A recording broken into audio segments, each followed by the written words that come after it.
let's turn that down. I'm not your guy when it comes to that, but I do like to have fun. Bob Morgan here with VOB International. A couple of days ago I saw on social media, and I'll thank Casey for this, shout out to him, something that reminded me, I've seen this before and many of you have seen it as well. It's not new, it's not a breakthrough idea, but it kind of puts into perspective a couple of things that are difficult sometimes to look at, because as a whole, as a society, we look at successful people and think, my gosh, he must be really, really talented. And we don't give enough credit to these attributes that I'm going to discuss. Anyway, the post that I saw was 10 things that require or take zero talent. I'm going to start right out. First one, being on time. Now, some of you may argue that does take talent, but it doesn't. All you have to do is decide you're going to be on time. The problem with being on time is, at some point in our life, we figured out that we could do a project that takes an hour and 45 minutes. And it was the only time we were able to do it that way. But for the rest of our lives now, we think that we can do it in 45 minutes when we really can't. Or someone will call us, tell me if this has happened to you. Someone will call us, why are you late? Oh, I'm just around the corner, when you're actually 5 miles away. It's just in our nature, that's what it is. And being on time is a keystone habit to success. It is hugely important to success. And it also, if you're not on time, it shows such a lack of respect for the person that you're late coming to see, for your job, for your business, for whatever it is. It just shows a lack of respect. I can't reiterate enough that being on time is a keystone habit.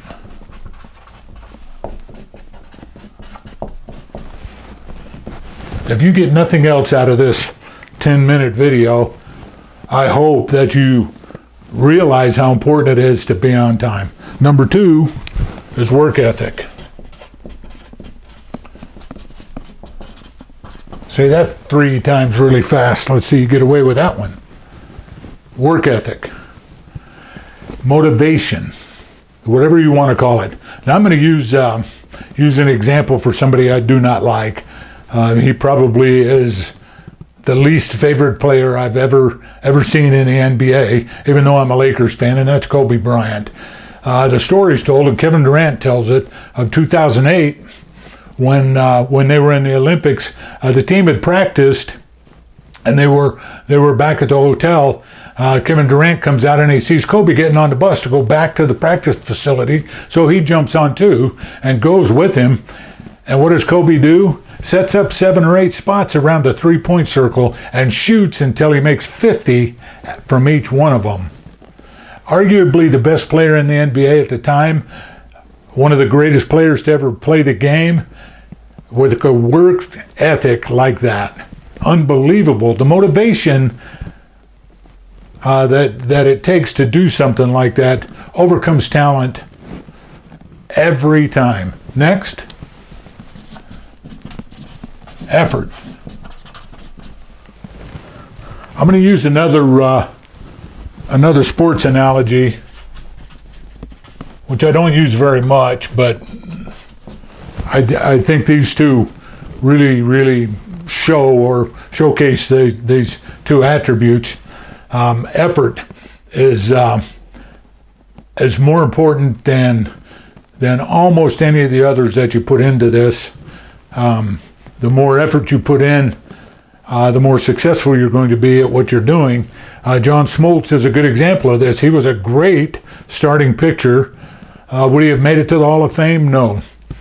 But as his career was winding down as a starter, he transformed himself into a closer with effort,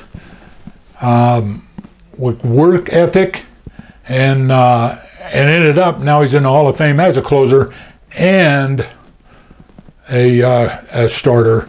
Now, that's a little difficult for some of us to comprehend because I'm just a car salesman, not as widely known as John Smoltz.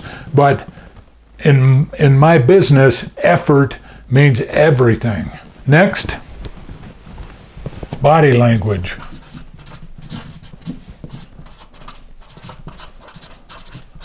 You ever walk into a place and you see the employees around and you look at their body language and you think, you know what, I'm just going to turn around and leave. Wow, these guys look like they just lost their best friend. Or they look so arrogant that they're not going to talk to you because you don't fit into the profile of what their customer is. It's amazing to me what body language shows, and you can exude confidence with your body language just from the look that you've got, and you can change the way you feel just by changing a few things, and we can move to the next one. These two tie into each other. Energy. How much energy do you put into what you want to accomplish? How can you change your energy? How can you change your body language? It's as simple as this. Watch. If you see me on the street and I look like that, I am not an approachable guy. I look like that manager you don't want to have. Whereas if you see me like this, wow, what a difference. It's amazing. Or if you see me dance in the beginning where I have zero talent, but you don't have to have a lot of talent to dance. You do if you want to be on Dancing with the Stars, but not me. I just want to dance and have fun. Next, attitude.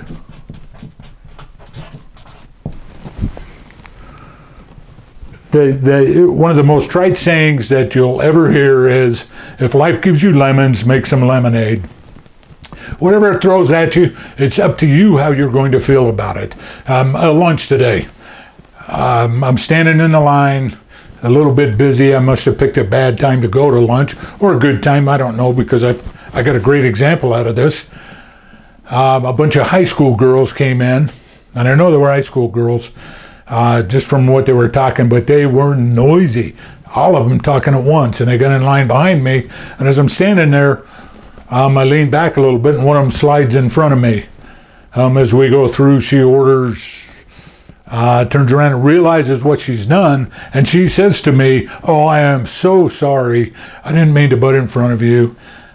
And now, I've seen a lot of people get really mad because simple things like that happen to them. Road rage, whatever it is, if you don't have control over it, why worry about it? You know what I said to her? You know, young lady, if that's the worst thing that happens to me today, my life is good. Nothing wrong with me. It's okay. Don't worry about it. Next, passion.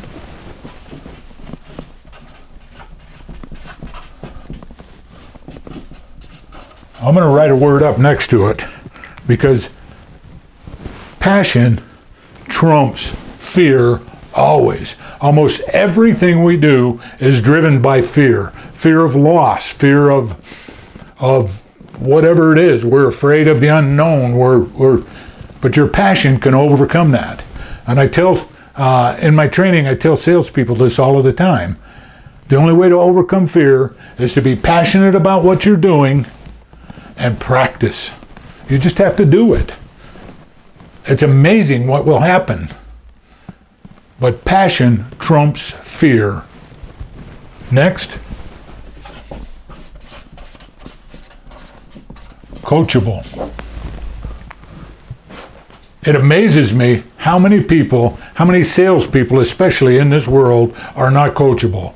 They get offended when you try and tell them that they've done something wrong. They get offended if you try and tell them a new way to do it. It just amazes me to look at it that way. We just need to be coachable. We don't have all the answers. Sometimes you get an answer from somewhere you have no idea where it's going to be. If you're coachable, It can change your attitude. It can change your energy. It can give you more passion. And it feeds that need to learn. Next.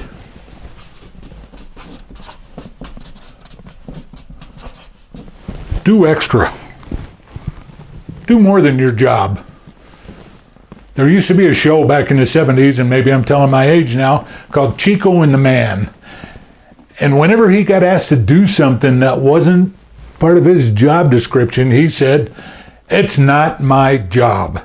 Over the years, I've heard that hundreds and hundreds of times. You want to get ahead in business, you want to get ahead in life, you want to create a great environment in your home with your children, with your spouse, with your significant other, whatever it is, with your friends, do more than you're asked. Do extra. I see this in the automotive industry all the time, and I'm from Utah, so we get a lot of snow in the wintertime, and sometimes it's heavy. And one of my least favorite things to do in this business is push snow and plow the lot. It takes all day, sometimes 2 days to get it out of the way, and it just gets in the way of business. And unfortunately, a lot of guys in this business don't help. And you get out there pushing snow, and you see a guy out there who's kind of on the edge of whether he should help or not. He goes inside. You go in and ask him, "What's up?" "Well, I'm not going to do it if they're not doing it."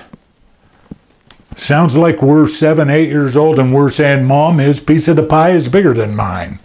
Do extra. Don't worry about it. It doesn't matter.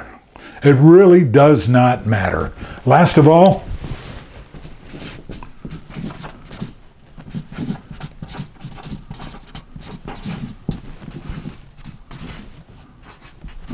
be prepared. Again, this is something you'll hear a lot from me. My guys know this, especially in all of the training classes that I've been in. Be prepared equates to be ready. If you're ready to talk to a customer, if you're ready to talk to your manager, if you're ready to talk to your friends, if you're ready to talk to your significant other, wonderful things come about. Be prepared. Be ready to do it. If you're not ready, especially in the sales industry, don't do it.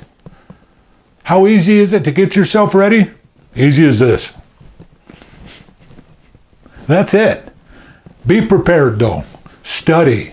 Be coachable. Changes everything when you are. Now you take a look at this list. There are 10 things that require zero talent. Being on time, work ethic, effort, body language, energy, attitude, passion, coachable, do extra, be prepared, be ready. If you do all 10 of them, fantastic. If you can only do just one, focus on whatever it is. Requires no talent, but it does require energy. It does require attitude. It does require passion. It does require you to be coachable.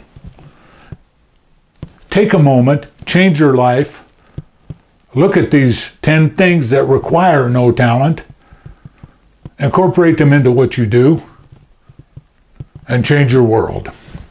Remember, you're always in the right place at the right time if you have the right attitude. Thank you.